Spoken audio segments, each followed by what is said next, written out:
Hello friends, आप लोग का स्वागत है मेरे आज के वीडियो सेशन में। तो फ्रेंड्स, आज हम लोग क्वेश्चन नंबर 78 सॉल्व करेंगे। तो 78 नंबर क्वेश्चन क्या बोलता है पढ़कर समझते हैं। बोल रहा है, if you need a capacitor with C equal to 0.25 microfarad.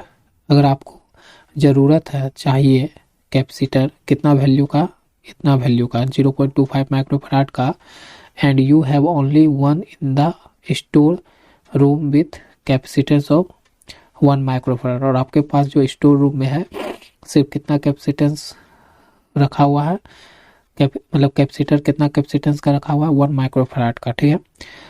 How will you obtain the desire capacitance. तो आप उसको, जो आपको चाहिए रिक्वायर्ड जो कैपेसिटेंस है, आपका रिक्वायर्ड कैपेसिटेंस क्या है, ये वाला। ठीक है। और आपका जो स्टोर रूम में जो कैपेसिटर का वैल्यू रखा हुआ है, कैपेसिटर का कैपेसिटेंस का वैल्यू 1 माइक्रोफैराड सब रखा हुआ है, और आपको वैल्यू चाहिए 0.25 माइक्रोफैराड।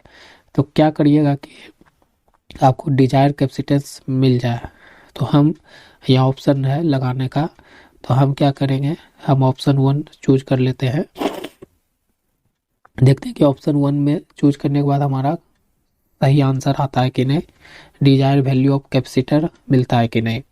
तो क्या बोल रहा है पहला option, connect 4 available capacitors in series. जो आपके पास स्टोर रूम में जो कैपेसिटर रखा हुआ है, मतलब कैपेसिटर का जो वैल्यू रखा हुआ है 1 माइक्रोफैराड का, उसमें से हम 4 को कैपेसिटर उठा लेंगे। उस 4 कैपेसिटर को हम क्या करेंगे, चारों कैपेसिटर को कनेक्ट कर देंगे किसमें, सीरीज में। तो देखते हैं कि वैल्यू आता है कि नहीं। तो देखिए क्या सॉल्यूशन, पहले हम यहाँ लिख लेते हैं जो जो गिवन है। Desired value of capacitance is C बराबर कितना चाहिए हमको, 0.25 माइक्रोफैराड। ये हमको यहाँ तक पहुँचना है। और अब जब अपना स्टोर रूम में जाते हो तो वहाँ बहुत सारा कैपेसिटर रखा हुआ है। जो सारा कैपेसिटेंस का वैल्यू क्या है, ये आपके पास 1 माइक्रोफैराड वाला सारा कैपेसिटर रखा हुआ है। ठीक है। तो ऑप्शन 1 अगर हम पिक करते हैं, जिसमें लिखा हुआ है connect 4 available capacitors in series, उसमें से स्टोर रूम से हम कितना 4 कैपेसिटर लेते हैं। 4 कैपेसिटर मान लो C1 लिए कितना 1 माइक्रोफैराड, C2 लिए कितना 1 माइक्रोफैराड, C3 लिए कितना 1 माइक्रोफैराड, C4 लिए कितना 1 माइक्रोफैराड। सब कैपेसिटर ले लिए, 4 को कैपेसिटर, चारों कैपेसिटर को आप सीरीज में कनेक्ट कर देते हैं।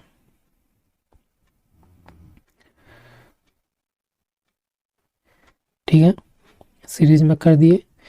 ये आपका C1, C2, C3, C4 each का क्या मान है, 1 माइक्रोफैराड है। तो हम लोग जानते हैं सीरीज कनेक्शन में वी नो डेट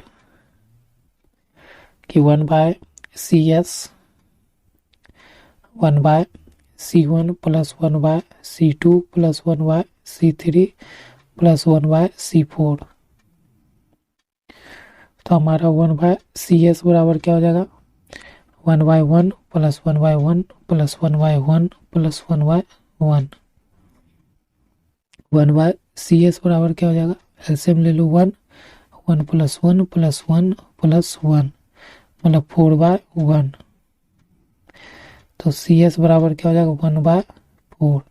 जब इसको काटोगे तो हो जाएगा 0.25 माइक्रोफैराड। तो देखो जो हमारा यही डिजायर कैपेसिटेंस का वैल्यू था, मिल गया हमको। तो कैसे मिला, जब हम 4 कैपेसिटर को सीरीज में कनेक्ट किए। तो हमारा ऑप्शन जो है क्या हो जाएगा, आंसर ऑप्शन 1 हमारा आपका उत्तर हो जाएगा। ठीक है, समझ में आया होगा फ्रेंड्स। तो चलिए नेक्स्ट क्वेश्चन पर।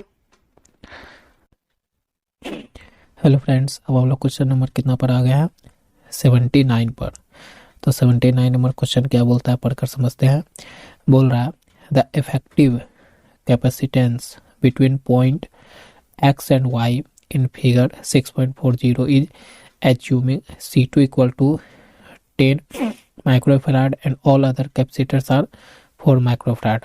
बोल रहा है कि आपको 6.40 में एक फिगर दिया हुआ है, ठीक है। उस फिगर में सारा कैपेसिटेंस लगा हुआ है, जिसमें कैपेसिटेंस का आपको इक्विवेलेंट कैपेसिटेंस, इफेक्टिव कैपेसिटेंस का वैल्यू बताना है पॉइंट एक्स और वाई के बीच में, जिसमें C2 का मान आप मान सकते हो 10 माइक्रोफैराड, और जितना भी C2 को छोड़ के अलावा कैपेसिटर है उसका मान सकते हो 4 माइक्रोफैराड।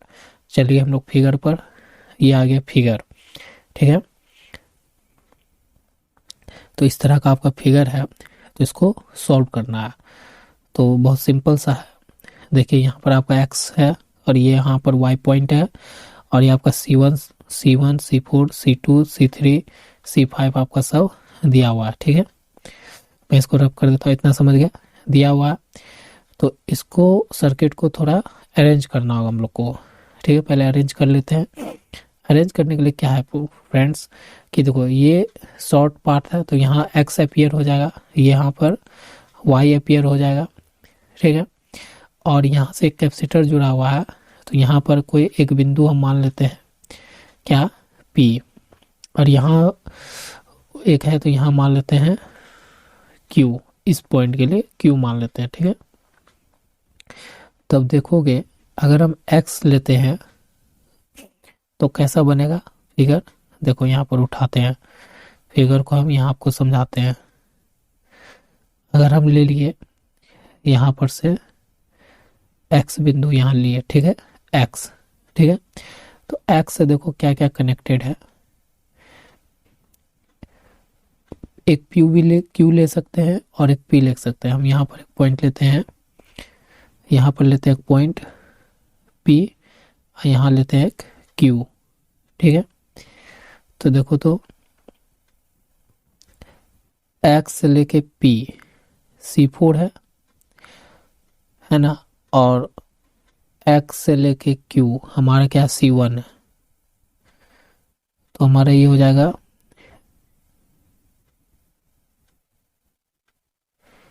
C4, और यहां से C1 हो गया। इतना सॉल्व। फिर एक Y इधर से ले लेते हैं। तो देखो यहाँ से यहाँ मान लो एक Y बिंदु है, तो Y का भी आप देख रहे हो कि Y से लेके एक X में गया है और Y से लेके एक P में गया है। तो P में जाने वाला C3 है और ये C5 है। तो ये कनेक्ट कर देते हैं इससे, और ये कनेक्ट कर देते हैं इससे। तो Y से P में गया है, Y से देखो यहाँ पर Y से P में C3 और Y से C5। तो यहाँ हो जाएगा C3 और यहाँ हो जाएगा C5, ठीक है। डिकोड कर रहा है। और हमारा एक जो है यहाँ पर Q है और यहाँ पर P है, QP के बीच में क्या है C2।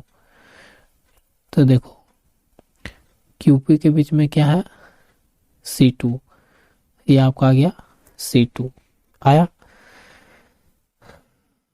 इतना आया। और C2 का मान आप रख सकते हो, यहाँ से C2 का मान आपको रखना है 2, यही है ना। C2 का मान आप रख सकते हो, C2 का मान 10 माइक्रोफैराड।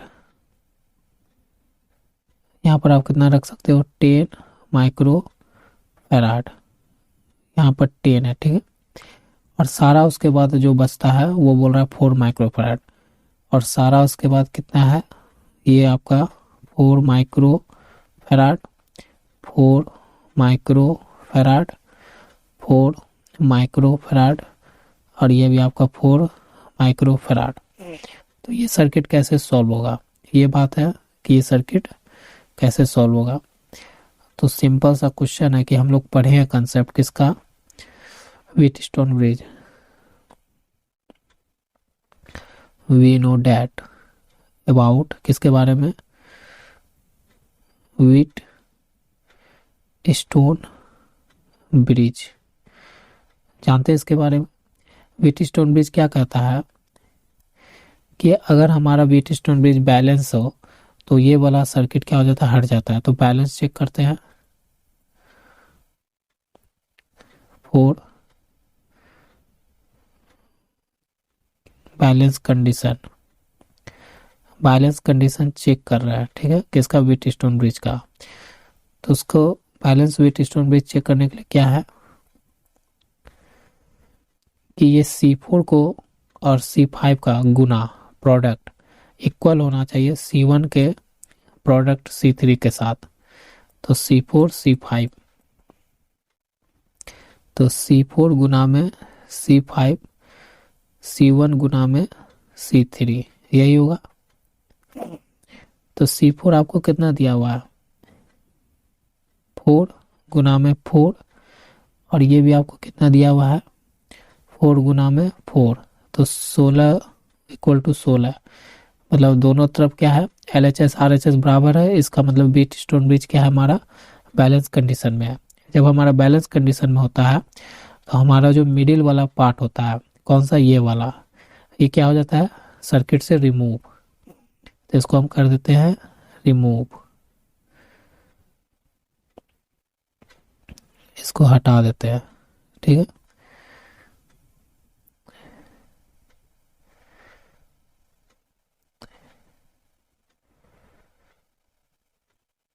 तो हमारा आप सर्किट दिख रहा होगा इस तरह का। अब तो ये सर्किट सिंपल हो गया। ये सर्किट में आप क्या करना, आप कुछ नहीं करना। C4 और C3 किस में है, सीरीज में। उसी तरह C1 और C5 किस में है, सीरीज में। चलिए एक डायग्राम और बना देता हूं मैं, आप देख सकते हो।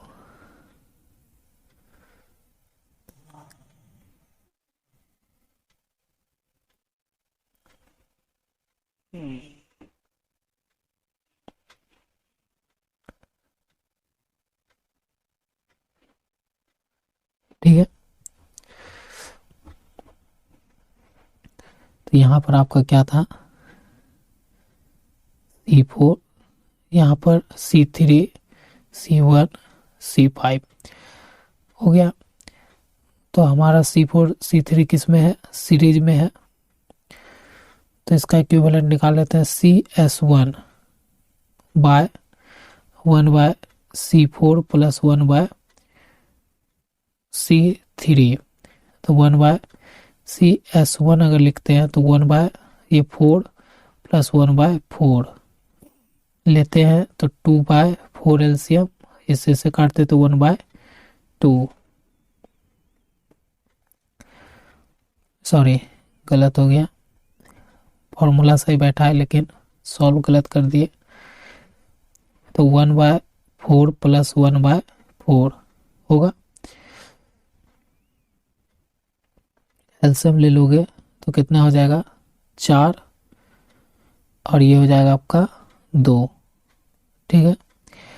फिर CS1 पलट जाएगा तो 4 बाय 2 से काट देंगे तो 2 माइक्रो फैराड, ये आ गया। उसी तरह आप देख रहे हो एंड जो हमारा C1 है और C5 भी क्या है, पैरेलल में, इसके लिए भी निकाल लेते हैं। C1 नए सीरीज में है और C5, तो CS2 बराबर इसका भी 1 बाय 4 प्लस 1 बाय 4, एलसीएम लोगे 2, इतना। तो CS2 बराबर क्या आ जाएगा, पलट देंगे 4 बाय 2, तो इससे काट देगा तो हमारा 2 माइक्रो फैराड आ जाएगा। यहाँ तक हम लोग पहुँच गए हैं। तो हमारा अब जो डायग्राम होगा, अब अगर डायग्राम देखें तो हमारा डायग्राम कुछ यू,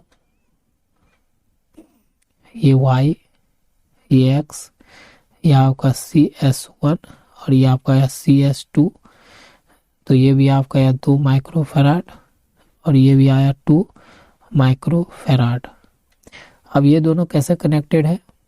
तो CS1 जो है पैरेलल विथ है CS2। कैसे है? CS2 पैरेलल में है, तो हमारा अब इक्विवेलेंट निकलेगा कि CXY बराबर, दोनों पैरेलल में, तो 2 + 2 कितना हो जाएगा? 4 माइक्रोफैराड। तो यही आपका क्या हो जाएगा? उत्तर हो जाएगा, मतलब आंसर हो जाएगा 4 माइक्रोफैराड। ठीक है फ्रेंड्स, समझ में आएगा सोल्यूशन। तो चलिए मिलते हैं नेक्स्ट वीडियो में।